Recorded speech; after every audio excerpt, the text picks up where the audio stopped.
அனைவருக்கும் வணக்கம். Welcome to Roshini kitchen. இன்றைக்கி என்ன ரெசிபினா மஷ்ரூம் கிரேவி.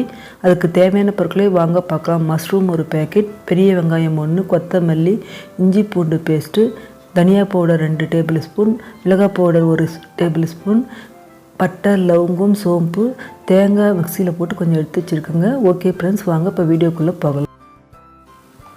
வீடியோக்குள்ளே போகிறதுக்கு முன்னாடி சப்ஸ்கிரைப் பண்ண மறக்காதீங்க. ஆல் அண்ட் பெல் ஐக்கனை ப்ரெஸ் பண்ணுங்கள். நான் போடுற வீடியோ உங்களுக்கு உடனே கிடைக்கும். ஒரு பேன் வச்சுக்கோங்க. அது 2 குழிக்கரண்டி ஆயில் விட்டு ஆயில் சூடேறினதும் 2 நம்பர் லவங்கம், 2 நம்பர் பட்டை, சோம்பு போட்டு அது செவக்கட்டுங்க. செவந்த பின்னாடி வெங்காயம் போடுங்க. வெங்காயம் நல்லா வதங்கட்டுங்க. வதங்கின பின்னாடி இஞ்சி பூண்டு பேஸ்ட் போட்டுக்கோங்க.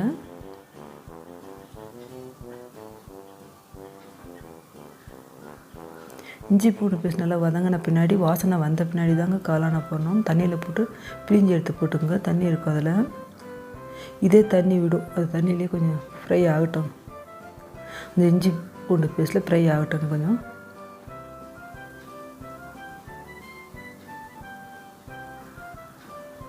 தக்காளி போடுறதுனா ஒரு தக்காளி போட்டுக்கோங்க. நீங்கள் வெங்காயம் இஞ்சி பூண்டு பேஸ்ட்டோடு தக்காளி போட்டு வதக்கிங்க. நான் தக்காளி போடல. 2 டேபிள் ஸ்பூன் தனியா பவுட்ரு, 1 டேபிள் ஸ்பூன் மிளகாய் பவுட்ரு போட்டுங்க. இதில் மஞ்சள் போட்டு அரைச்சிட்டு இருக்குது தனியா பவுடரில்.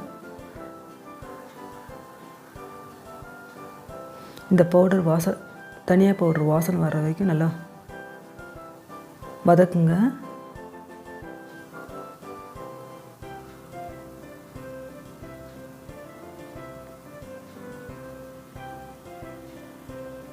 கொஞ்சம் உப்பு போட்டுக்கோங்க.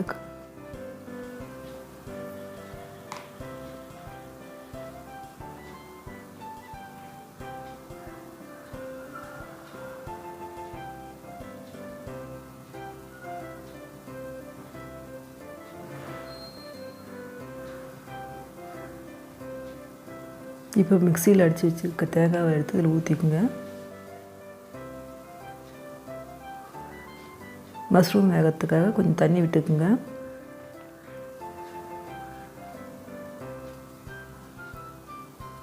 தண்ணி விட்டு கலக்கி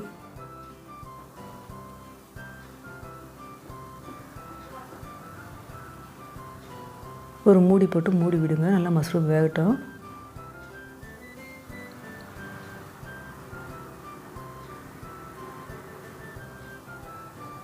இப்போ ஒரு டேபிள் ஸ்பூன் கரம் மசாலா போடுறதுனா போட்டுக்கோங்க. நான் போடல.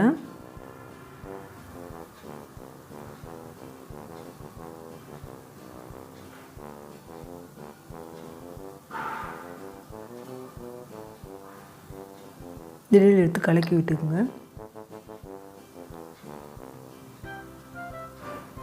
இந்த பதத்துக்கு இறக்கிக்குங்க.